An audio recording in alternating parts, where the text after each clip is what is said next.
नमस्कार, आप देख रहे हैं न्यूज 18। मैं हूं आपके साथ मेनका चौधरी।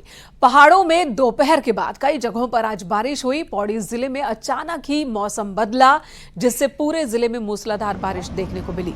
पौड़ी के एकेश्वर और पाबौ क्षेत्र की कई हिस्सों में तेज बारिश हुई। बारिश की वजह से बैजरो क्षेत्र का पंचराड गदेरा उफान पर आ गया। तस्वीरें हम आपको दिखा रहे हैं। देखिए किस तरह से गदेरे उफान पर आ गए।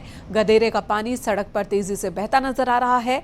ट्रैफिक इसकी वजह से बाधित हुआ। वहीं कई क्षेत्रों में बरसाती नाला भी सड़क पर बहने लगा। अचानक इतना ज्यादा पानी आने से लोग भी दहशत में आ गए।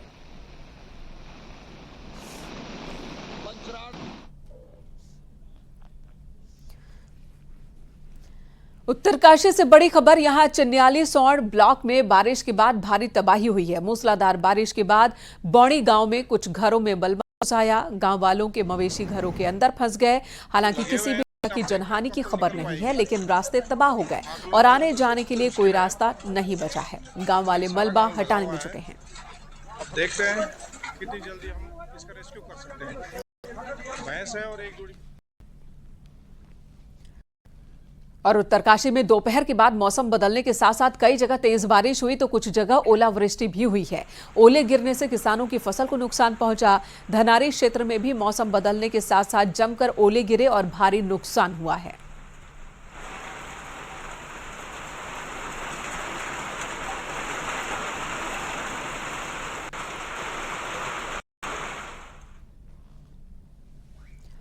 उधर श्रीनगर बद्रीनाथ नेशनल हाईवे पर तेज रफ्तार मैक्स गाड़ी ने एक शख्स को जोरदार टक्कर मारी। बांसवाड़ा के पास सड़क हादसा हुआ। बुरी तरह से जख्मी हो गया वो शख्स। अस्पताल में फिलहाल इसका इलाज चल रहा है। हादसे का सीसीटीवी वीडियो सामने आया है, जिसमें साफ देख सकते हैं कि ये इंसान सड़क के बिल्कुल किनारे चाय की दुकान पर खड़ा है। तभी बेकाबू मैक्स गाड़ी उसे टक्कर मारती हुई आगे निकल जाती है। मौके पर मौजूद लोगों ने घायल को फौरन ही अस्पताल में भर्ती करवाया।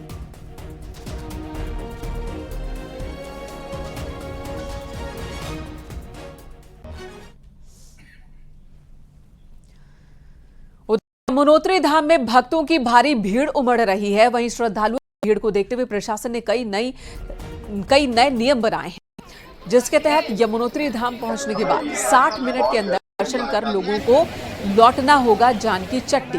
प्रशासन का कहना है कि भारी भीड़ की वजह से यह फैसला लेना पड़ा है, ताकि बाहर से आ रहे सभी लोगों को धाम के दर्शन हो सके।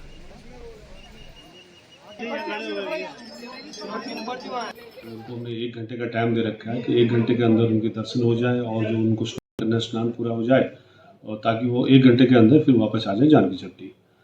तो ऐसा करने से हम लोगों को क्या होगा कि हम ज़्यादा यात्री जो हमारे जानकी चट्टी में थोड़ा रुक रहे हैं उनको जल्दी दर्शन हो जाएंगे, और जो समय जो ज़्यादा बर्बाद हो रहा है उसमें हमारी बहुत अच्छा हो जाएगा, कमी आ जाएगी। चारधाम यात्रा में ट्रैफिक सबसे बड़ी समस्या है और 4 बॉटल नेक रास्ते हैं। पुलिस के लिए चुनौती है ये। यात्रियों को यहां घंटों जाम में फंसना पड़ रहा है, जिसकी वजह से अब पुलिस इन एरियाज में गेट सिस्टम लागू करने जा रही है। इसी पर दिखाते हैं आपको ये रिपोर्ट।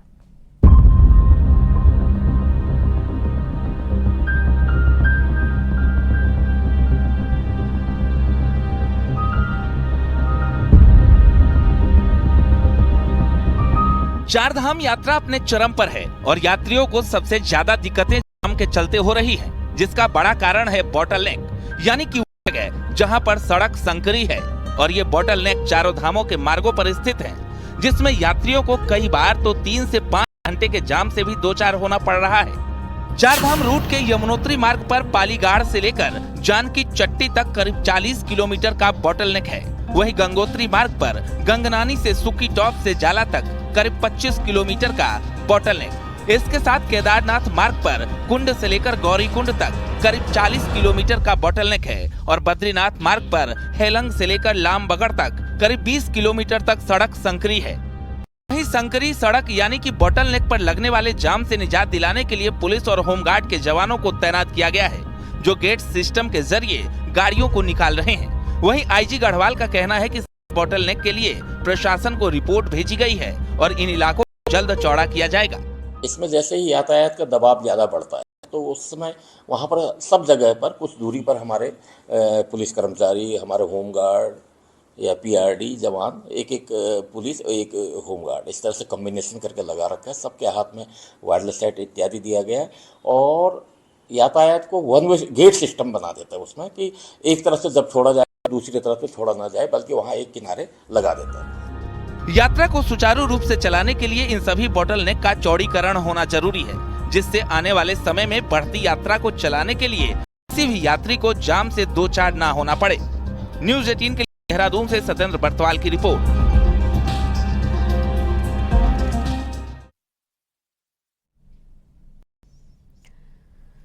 आदि कैलाश जाने वाले तीर्थयात्रियों को अब सिर्फ 4 दिन के लिए ही इनर लाइन पास जारी किया जाएगा। असल में यात्रियों की बढ़ती संख्या को देखते हुए पिथौरागढ़ प्रशासन ने यह फैसला लिया है। पहले 6 लेक से ऊपर जाने वालों को 15 दिन के लिए इनर लाइन पास जारी किया जाता था, लेकिन उच्च हिमालयी क्षेत्र में लोगों की बढ़ती तादाद और जरूरी सुविधाओं की कमी की वजह से अब यह फैसला लिया गया है। आदि कैलाश जाने वाले सैलानियों को धारचूला तहसील से इनर लाइन पास जारी होने के 4 दिन के भीतर लौटना होगा। प्रशासन ने इस सीजन में 4,500 से ज्यादा इनर लाइन पास जारी कर दिया है। चाइना बॉर्डर के करीब होने की वजह से सुरक्षा के नजरिए से भी इस इलाके में बिना इनर लाइन पास के जाने की अनुमति नहीं है।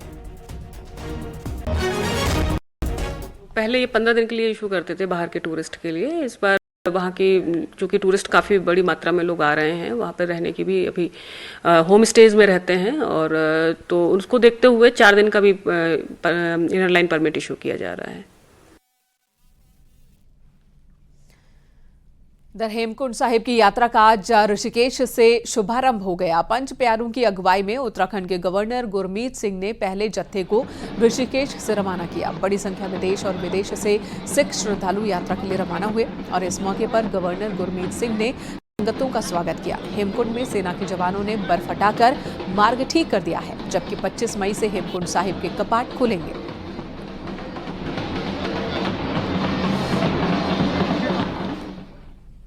सीएम पुष्कर सिंह धामी का तूफानी प्रचार अभियान जारी है। सीएम धामी ने आज हरियाणा के फरीदाबाद संसदीय सीट के लिए प्रचार किया।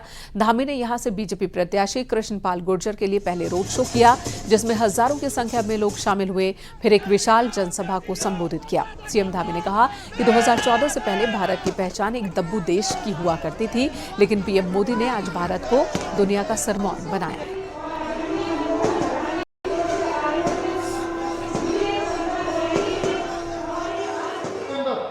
कोई घटना होती है, एक था जब पूरी दुनिया के अंदर 2014 से पहले भारत एक दब्बू भारत और पिछलकू भारत के रूप में हमारी पहचान बन गई थी। भाइयों बहनों, आज उस दब्बू भारत और पिछलकू भारत से हमको बाहर निकालकर दुनिया का सिरमौर भारत बनाने का काम हमारे प्रधानमंत्री मोदी जी ने किया है। भाइयों बहनों, देहरादून में मलिन बस्तियों पर कार्रवाई का मुद्दा शांत होता नहीं दिख रहा है। आज मलिन बस्ती के लोगों के साथ ही महानगर कांग्रेस ने प्रदर्शन किया, तो बीजेपी विधायक अब मुख्यमंत्री से मिलने की तैयारी में हैं। बुधवार को कांग्रेस ऑफिस से नगर निगम तक मलिन बस्ती के लोगों ने प्रदर्शन किया। महानगर कांग्रेस ने प्रदर्शन का समर्थन किया और बीजेपी सरकार पर घर उजाड़ने का आरोप लगाया।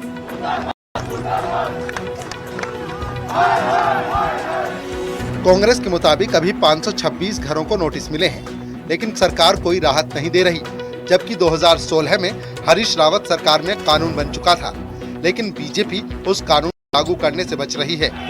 कांग्रेस ने चेतावनी दी कि एनजीटी के आदेश पर रोक नहीं लगी तो अगली बार मुख्यमंत्री आवास घेराव होगा। कि हम जहाँ हैं हमें वहीं रहने दिया जाए, मालिकाना हक दिया जाए। हम गरीब लोग, हम लोग छोटे छोटे बच्चे लेके कहाँ जाएंगे? पहले तो वादा क्या था, जो जहाँ रहेगा वो वहीं रहेगा। अब क्यों उजाड़ा जा रहा है? हमारा जो पहले से हम दादा पुरखा सब यहीं रहते थे, अब हम क्यों आगे कहीं जाए? हमारा यही घर है, हम यहीं रहेंगे, हक नहीं छोड़ेंगे, हमें मालिकाना हक चाहिए। 2016 में राज्य में कांग्रेस की सरकार ने बाकायदा कानून बना करके मलिन बस्ती के लोगों को मालिकाना हक देना शुरू किया था। 2017 में जब भाजपा की सरकार बनी, उन्होंने उस प्रक्रिया को रोक दिया और 2018 में हाई कोर्ट की आड़ में राज्य की मलिन बस्ती के लोगों को डराना धमकाना शुरू कर दिया। अगर सरकार नहीं चाहती, राज्य व्यापी मलिन बस्तियों के लोगों को आह्वान किया जाएगा और मुख्यमंत्री आवास कूच किया जाएगा। मलिन बस्तियों में माहौल बदला है तो बीजेपी के वो विधायक टेंशन में हैं, जिनका वोट बैंक मलिन बस्तियों में है। राजपुर विधायक खजान दास का कहना है कि कांग्रेस लोगों को डरा रही है और जल्द मुख्यमंत्री से मुलाकात की जाएगी। माननीय पुष्कर सिंह धामी जी इसमें विचार कर रहे हैं। तत्काल प्रभाव से हमने 6 साल का अध्यादेश भी लाया था और आगे भी को नियमित करने की बात कर रहे हैं। और हम लोग कल माननीय शहरी विकास मंत्री जी से मिले और आने वाले समय में हम मुख्यमंत्री से भी मिलेंगे। मलिन बस्तियों पर कार्रवाई के नाम पर हंगामा बढ़ता जा रहा है और अब आगे के फैसले के लिए बीजेपी और कांग्रेस की उम्मीदें मुख्यमंत्री पुष्कर सिंह धामी पर टिकी हैं। न्यूज़ 18 के लिए देहरादून से दीपांकर भट्ट की रिपोर्ट।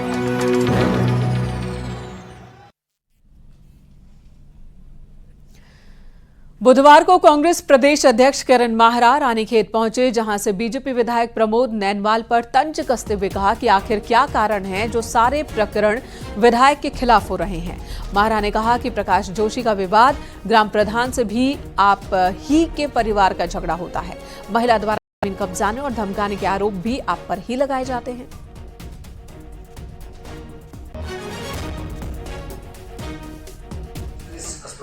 कि क्या कारण है कि सारे प्रकरण आप ही के खिलाफ हो रहे हैं और आप चैलेंज कर रहे हैं कांग्रेस पार्टी को। क्या कारण था? प्रकाश जोशी के संग आप ही की झगड़ा होता है, भले ही प्रशासन ने उसी के खिलाफ ST का मुकदमा दर्ज कर दिया।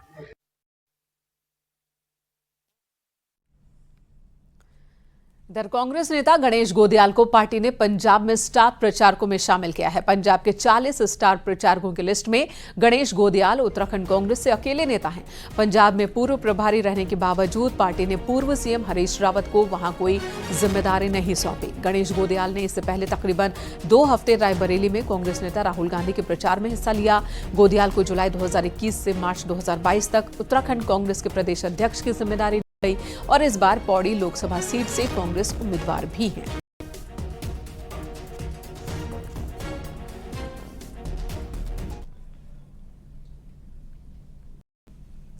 द कॉर्बेट टाइगर रिजर्व से राजाजी पार्क लाए जा रहे टाइगर ट्रांसलोकेशन प्रोजेक्ट को बड़ा झटका लगा है। जिस 5वें और अंतिम बाघ को कॉर्बेट से राजाजी पार्क लाया जाना था, रामनगर के ढिकाला रेस्क्यू सेंटर में उसकी मौत हो गई। कॉर्बेट पार्क प्रशासन ने राजाजी लाने के लिए हफ्ते भर पहले इस टाइगर को कॉर्बेट के जंगलों से पकड़ा था। उसे इसी हफ्ते राजाजी में ट्रांसलोकेट किया जाना था। Chief wild life warden Sameer Sinha ने बताया कि बाघ आपसे संघर्ष होने के कारण पहले से घायल था। उन्होंने कहा कि बाघ की पोस्टमार्टम रिपोर्ट का इंतजार किया जा रहा है।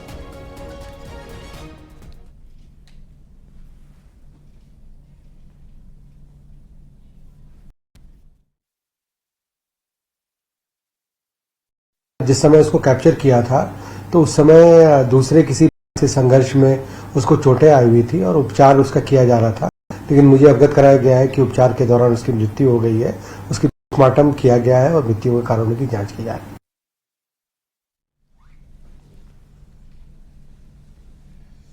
और अब पहाड़ की 10 बड़ी खबरों पर नजर डालते हैं पहाड़ टॉप 10 में। चमोली के गोपेश्वर के मल्ला नैगवाड़ में संदिग्ध परिस्थितियों में एक शव मिला। मृतक के गले और चेहरे पर चोट के निशान है। परिजनों ने गुलदार के हमले की संभावना जताई। रामनगर के चोर पानी में वन विभाग ने बड़ी संख्या में यूकेलिप्टस की लकड़ी बरामद की है। ये लकड़ी वन विकास निगम की है, जिसे यहां उतार दिया गया था। अल्मोड़ा में मॉल रोड की खस्ता हाली पर विधायक जल निगम का घेराव किया और लिखित आश्वासन के बाद विधायक ने घेराव खत्म किया। उत्तरकाशी की बथेड़ी बड़ेथी शराब की नई दुकान के युवाओं और महिलाओं ने विरोध करना शुरू कर दिया है। जल्द दुकान बंद कराने की मांग की। टिहरी झील से सटे लाखड़ीधार और धौलधार क्षेत्र में गर्मी शुरू होते ही पानी की किल्लत से लोग परेशान होने लगे हैं। हैंडपंप खराब है तो कई जगहों पर प्राकृतिक ही सूख गए हैं। उत्तरकाशी के ग्लेशियर लेडी नाम से जाने वाली शांति ठाकुर ने 12 दिन में बड़ी संख्या यात्रियों की भीड़ से हिमालय में बढ़ती गतिविधि की चिंता जाहिर की। साथ में कोटद्वार शहर में ड्रेनेज की समस्या ना हो, साथ ही डेंगू मामले से बचाव के लिए नगर निगम की ओर से नालियों की सफाई का काम शुरू किया गया है। बागेश्वर के खूबसूरत हिल स्टेशन कौसानी में भी सैलानियों की संख्या बढ़ी है। मैदानी शहरों में गर्मी के साथ ही लोगों की संख्या यहां बढ़ने लगी है। अल्मोड़ा के एसएसजे यूनिवर्सिटी में कला एवं संस्कृति पर एक अंतर्राष्ट्रीय सेमिनार का आयोजन किया गया, जिसमें कई शोध पत्रों पर चर्चा की गई। जोशीमठ के रवि गांव में एक दुकान के अंदर कस्तूरी बिलाव घुस आया। कस्तूरी बिलाव उच्च हिमालयी क्षेत्र में रहता है। ये शहरी इलाकों में कम ही दिखता है।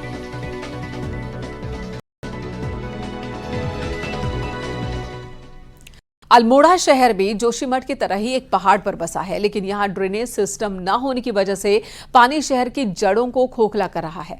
हालात ऐसे बन गए हैं कि तकरीबन 1 साल पहले शुरू हुआ ड्रेनेज का काम अधूरा है और अब मानसून सीजन आने के बाद लोग दहशत में हैं।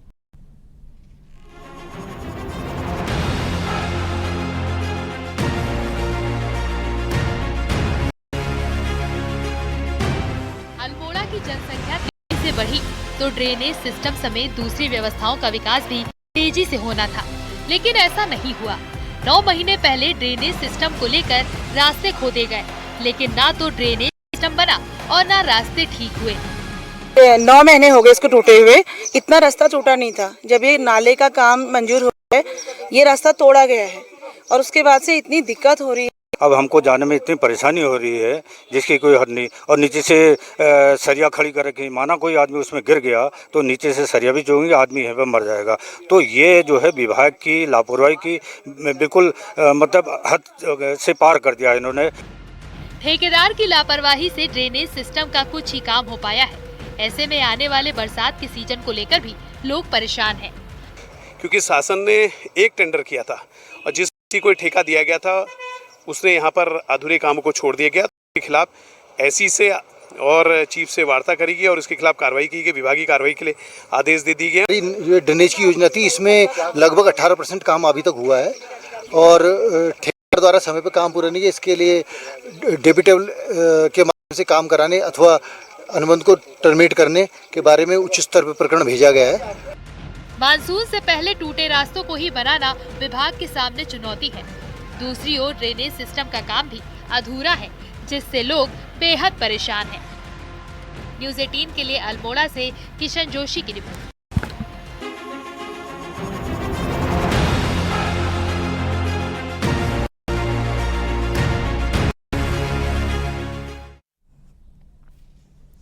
देहरादून के खलंगा में साल के जंगल अब नहीं कटेंगे। लोगों के भारी दबाव पर सरकारी मशीनरी ने साथ ही सियासतदानों ने भी यू ले लिया है और अब पेड़ों को पर्यावरण के लिए जरूरी बताया जा रहा है।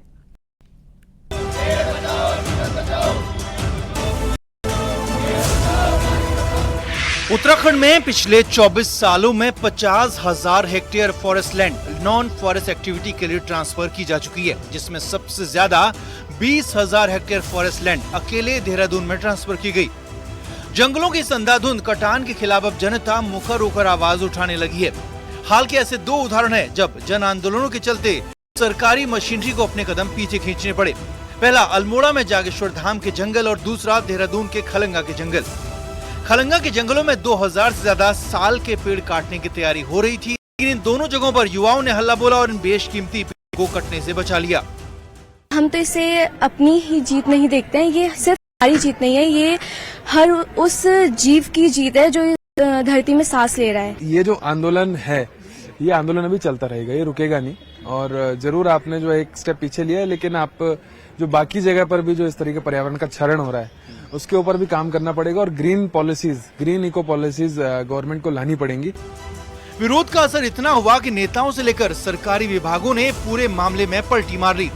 स्थानीय विधायक उमेश शर्मा काऊ, जो हफ्ते भर पहले तक इस विरोध को राजनीतिक षड्यंत्र करार दे रहे थे, वो अब ताल ठोककर कह रहे हैं कि खलंगा के जंगलों को किसी भी कीमत पर कटने नहीं दिया जाएगा। तो ठीक इसी स्टाइल में वन विभाग पूरे मामले से अनजान बनते हुए पेड़ों पर मार्किंग करने वाली एजेंसी पेयजल निर्माण को नोटिस सर्व कर कार्रवाई की चेतावनी देते हुए पूछ रहा है कि आपने किसकी इजाजत से पेड़ों के छिलान का काम किया। निरस्त होगा, हर हालत में होगा, क्योंकि हम इसको किसी भी तरह से नहीं बनने देंगे। हाँ, हमारा ये कहना है कि दूसरी जगह पानी जरूरी है। नहीं, ऐसा है, वन विभाग को तो अभी तक इसमें आधिकारिक रूप से इन्वॉल्व ही नहीं किया गया है, तो ये संभवतः मैंने भी मीडिया से ही वो किया है और थोड़ा डीएफओ मसूरी जिनके कार्यक्षेत्र में था उनसे भी पता किया, तो उन्होंने बोला कि अभी वन विभाग में कोई इन्वॉल्वमेंट ऐसा नहीं हुआ है। खलंगा के जंगलों में 5000 हेक्टेयर लैंड से पेड़ काटकर वहां सौंग बांध परियोजना का वाटर ट्रीटमेंट प्लांट बनाया जाना था। पर्यावरणविदों, समाज सेवियों और युवाओं के प्रखर विरोध का ही नतीजा रहा कि ये लगभग तय हो चुका है कि खलंगा के जंगल अब नहीं काटे जाएंगे, यानी कि खलंगा में बनने वाला वाटर ट्रीटमेंट प्लांट अब कहीं और बनाया जाएगा। न्यूज 18 के लिए देहरादून से सुनील नवप्रभात की रिपोर्ट।